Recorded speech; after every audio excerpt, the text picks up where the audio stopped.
नमस्कार दोस्तों, electric field के दो क्वेश्चंस मैं इस वीडियो में डिस्कस करता हूं। क्वेश्चन नंबर 6 और क्वेश्चन नंबर 7। क्वेश्चन नंबर 6 क्या कह रहा है ये आप ध्यान से देखिए। क्वेश्चन नंबर 6 ये कह रहा है कि a small block of mass 1 kg and charge 0.01 coulomb is allowed to slide down from height 1 meter, slide down from rest from height 1 meter on rough inclined plane। ये inclined plane rough inclined plane है, coefficient of friction 0.2 दिया है। 1 metre height पर ये block यहां से release किया गया।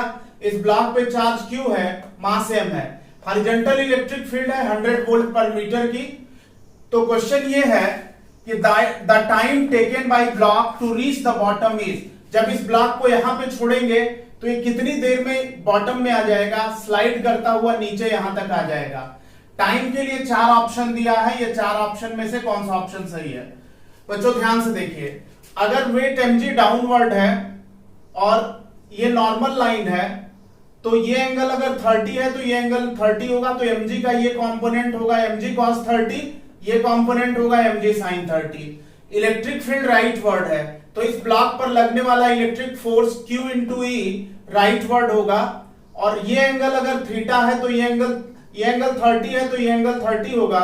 इसका ये कंपोनेंट हो जाएगा QE cos 30 और इस फोर्स का ये कंपोनेंट हो जाएगा QE sin 30। ब्लॉक की स्लाइडिंग ब्लॉक डाउनवर्ड स्लाइड कर रहा है, frictional force mu into N ऊपर होगा, जहां नॉर्मल रिएक्शन n बराबर QE sin 30 और mg cos 30 के इक्वल होगा। अब अगर ये ब्लॉक डाउनवर्ड स्लाइड कर रहा है तो न्यूटन्स लॉ से net force acting on the block is equal to ma, F is equal to ma use करेंगे।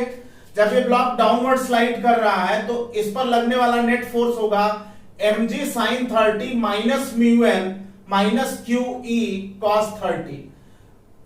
mg sin 30 minus mu N minus QE cos 30 ये नेट फोर्स लगेगा और is equal to ma, F is equal to ma apply कर दिया।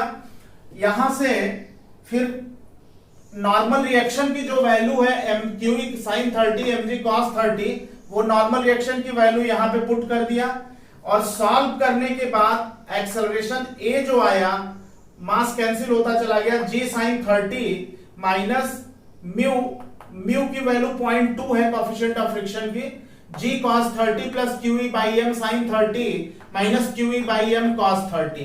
सारी value substitute कर दिया, sin 30 half हो गया, cos 30 √3/2।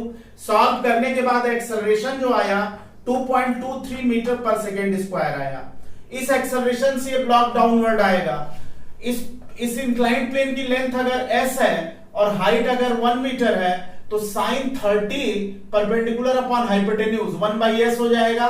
sin 30 1/2 होता है तो s की वैल्यू हो जाएगी 2 मीटर, यानी प्लेन की लेंथ 2 मीटर है। फार्मूला हमारे पास है s is equal to ut plus half at square. Rest से स्टार्ट करता है तो u 0 है, हाफ at स्क्वायर, s की वैल्यू 2 सब्स्टिट्यूट कर दिया, हाफ a की वैल्यू 2.23 आया था multiplied by t square. Solve करने से t की वैल्यू 1.3 सेकेंड आ जाएगी, यानी कि आंसर जो होगा वो फर्स्ट ऑप्शन होगा। तो इस तरह से ये क्वेश्चन नंबर 6 था। अब क्वेश्चन नंबर 7 आप देखिए। क्वेश्चन नंबर 7 ये है कि a simple pendulum has Bob of mass 40 gram and charge 4 microcoulomb. It makes 20 oscillations in 45 second. A vertical upward electric field of 2.5 10 power 4 Newton per coulomb is switched on in space. The time taken by pendulum to complete 20 oscillation is। Pendulum जो है अगर field upward switch on की गई तो pendulum 20 oscillation करने में कितना time लगाएगा। शुरू में 20 ऑसिलेशन में इसको 45 सेकेंड लग रहा था। 4 ऑप्शंस है 48 सेकेंड, 52 सेकेंड, 60 सेकेंड, 20 सेकेंड। तो जब इलेक्ट्रिक फील्ड नहीं थी तो पेंडुलम का टाइम पीरियड था 2π√L/g और ये टाइम पीरियड हो गया 45/20। ये टाइम पीरियड हो गया, यानी टाइम ऑफ 1 ऑसिलेशन हो गया। जब इलेक्ट्रिक फील्ड स्विच ऑन की गई अपवर्ड तो ऊपर की तरफ फोर्स QE लगने लगा और वेट mg नीचे, तो इफेक्टिव वेट हो जाएगा mg minus QE। Effective weight अगर होगा mg इफेक्टिव हो जाएगा mg माइनस QE और mm कैंसिल, तो ये हो जाएगा यहां से g इफेक्टिव हो जाएगा g minus QE by m। तो टाइम पीरियड आ जाएगा 2 pi under root L by G effective, यानी 2 pi under root L by divided by G minus QE by m। अब T1 बाई T2 कर दिया, T1 by T2 किया, T1 अगर इसको T1 बाई T2 हम कर देंगे, इसको जस्ट T2 बाई T1 ले रहा हूं अगर मैं, तो T2 बाई T1 अगर ये ले रहा हूं मैं, तो इस पर्टिकुलर केस में फिर ये इसको हम लिख सकते हैं बच्चों, अगर T2 बाई T1 लेंगे दिस अपॉन दिस हो जाएगा। ऐसा करते हैं T1 बाई T2 ही लेकर के करते हैं, क्योंकि ये चीज हमने ऐसे प्रेजेंट की है। तो अगर T1 बाई T2 लेंगे तो T1 की जगह तो हम ये वैल्यू रखेंगे और T2 की जगह ये वैल्यू रखेंगे नीचे, और फिर ये वाला टर्म ऊपर चला जाएगा, तो under root g minus q by m upon g हो जाएगा। तो इसको सॉल्व करने से under root 1 minus q by m g हो जाएगा।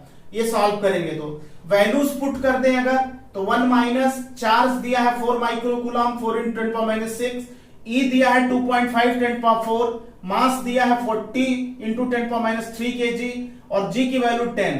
सॉल्व करने से T2 की वैल्यू T1 की वैल्यू जो है T1 की वैल्यू 45 बाई, यहां पे हमने लिखा है 45 बाई 20, तो 45 divided by 20 divided by T2। अब इसको इससे सॉल्व किया तो T2 की वैल्यू आ गई 2.6 सेकेंड। एक ऑसिलेशन में 2.6 सेकेंड लग रहा है, तो 20 ऑसिलेशन में कितना लगेगा, तो मल्टीप्लाइड बाई 20 कर देंगे।